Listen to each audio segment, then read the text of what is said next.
Hi, members and friends of the First Presbyterian Church of New Canaan. Welcome to the Tidings podcast for today, April 11th, 2025.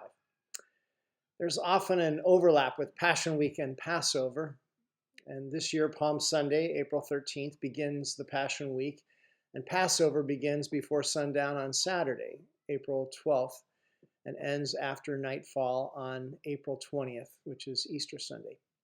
The Passover recalls the central liberating act of God in setting free the Hebrew slaves from their captivity in Egypt, and Easter for us Christians recalls the central liberating act of God in raising Jesus from the dead.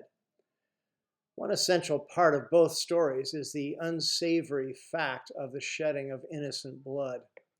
As the history of both events go, there is not religious symbolic transfer of guilt in order to realize liberation. Real innocent blood is poured out.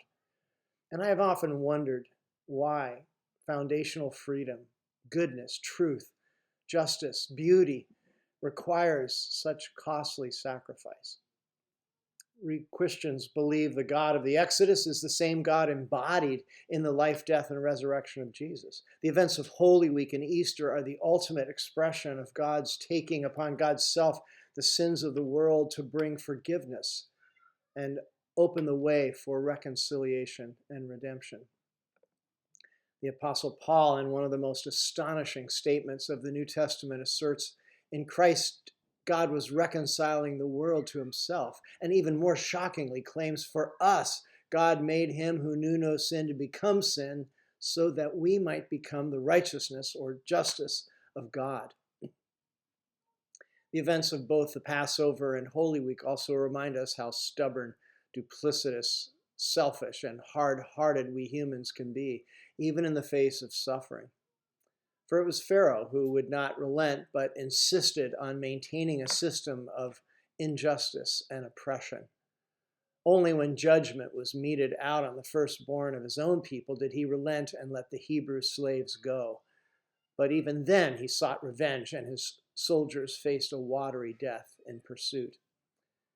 In the events remembered in Holy Week, the crowds of Palm Sunday, yelling, Hosanna, Hosanna, blessed is he who comes in the name of the Lord, soon were yelling, Crucify, crucify.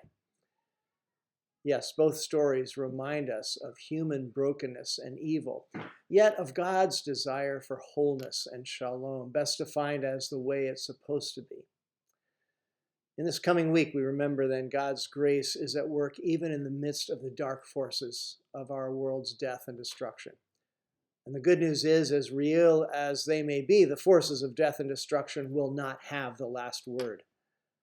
C.S. Lewis retells the story of the resurrection in one of my favorite scenes of The Lion, Witch, and the Wardrobe, the first volume of the Chronicles of Narnia.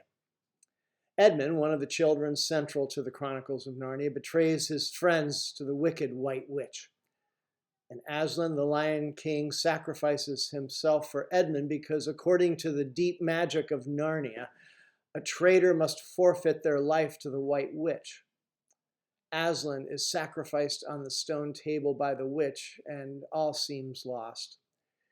Immediately after the sacrifice of Aslan, the White Witch and her minions leave for battle, leaving Aslan's dead body on the stone table. And it's Susan and Lucy, two of the children, the Penvensey girls, who watched what happened to Aslan. They came out from their hiding and wept over the great lion. And saddened, the girls tried to untie the lion, but mainly cried until they were horrified to see mice scampering all over the body of the dead lion. But then Lucy is surprised to realize the mice had come to nibble away the cords that had bound Aslan.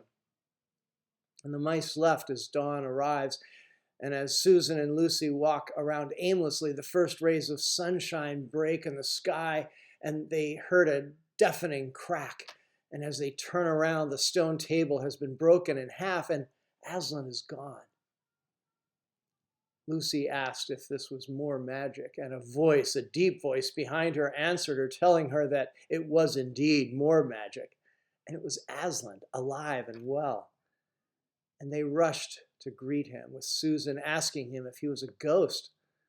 And he relieved their fears with his warm breath and explained, It means that though the witch knew the deep magic, there is a magic deeper still which she did not know.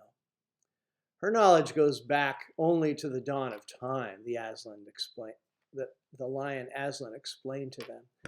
But if she could have gone back or looked a little further back into the stillness and the darkness before time dawned, she would have read there a deeper incantation.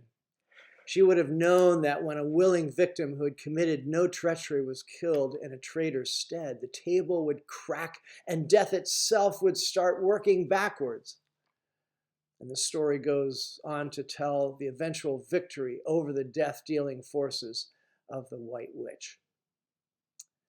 So, friends, I encourage you to come to worship on Palm Sunday, which is this Sunday, April 13th, and to the Maundy Thursday evening service, as well as the Good Friday midday service at the Community Baptist Church.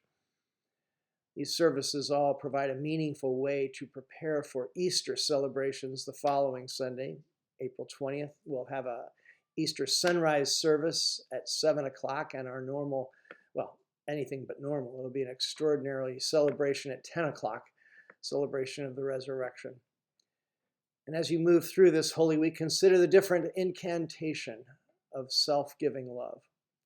Self-giving love is the deeper magic that makes death work backwards. That's from where true freedom and new life comes. And even though through all the ambiguities and perplexities, the death and destruction of our lives and world, remember that there is this deeper magic. And we are invited by God to receive it and share it with all the world. That's it for today, friends. Thanks for listening in, and blessings to you all as we move into Holy Week.